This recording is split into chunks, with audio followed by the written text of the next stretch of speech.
So ఈ దేతడి అనే కథ పుట్టడానికి కారణం ఆదిత్య.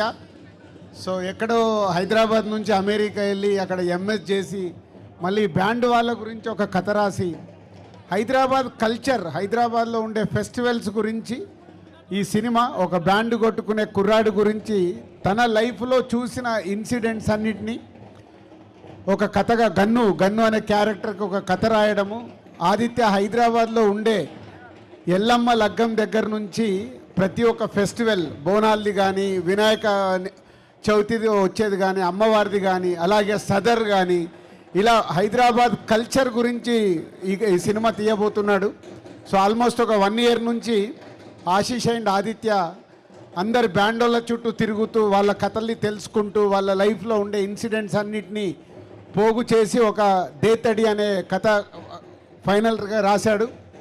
సో ఈ ఈవెంట్కి స్పెషల్గా ఆదిత్య అందరి బ్యాండ్, హైదరాబాద్లో ఉన్న బ్యాండ్ కంపెనీస్ అందరి దగ్గరికి వెళ్ళి ఈరోజు 600 మంది ఫ్రీగా వాళ్ళ గురించి సినిమా తీస్తున్నారని తెలిసి ఫ్రీగా వచ్చి ఈరోజు ఈ ఈవెంట్ చేసినందుకు వాళ్ళందరికీ మా తరపున ధన్యవాదాలు. ఆల్ బ్యాండ్ పీపుల్, హైదరాబాద్లో ఉన్న బ్యాండ్ కంపెనీస్ అందరికీ మా ధన్యవాదాలు. అండ్ దేతడి ప్రాసెస్లో ఆశీష్ 1 year నుంచి బ్యాండ్ వాళ్ళ దగ్గరికి వెళ్ళి ఒక్కొక్కటి ఎలా కొట్టాలి, ఏంటి, ఎన్ని బ్యాండ్స్ ఉంటాయి, ఎన్ని రిథమ్స్ ఉంటాయి అన్నీ నేర్చుకొని ఈ సినిమా కోసం రెడీ అయ్యాడు.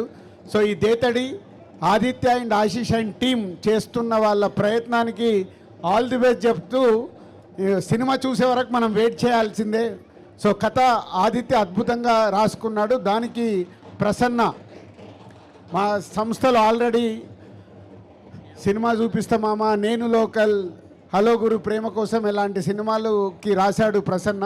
సో ఆదిత్యతో పాటు ప్రసన్న ఈ స్క్రిప్ట్ని ఫుల్ ప్లెడ్జ్గా తయారు చేసుకొని సో తొందరలోనే హైదరాబాద్ కల్చర్ మీద ప్రపంచానికి ఈ సినిమా చూపించబోతున్నారు team. So all the best Aditya, Prasanna, Ashish and team అందరికీ. అండ్ మ్యూజిక్ ద్వారా కూడా కొత్త జునేద్ అనే మ్యూజిక్ చేస్తున్నాడు. ఇలా ఓల్డ్ టీం ఈ సినిమా గురించి కష్టపడుతున్నారు. సో అల్టిమేట్గా ప్రేక్షకులకు నచ్చేలాగా హైదరాబాద్ కల్చర్ని ప్రపంచానికి చూపించడానికి ప్రయత్నం చేస్తున్న వాళ్ళందరికీ all the best and congratulations.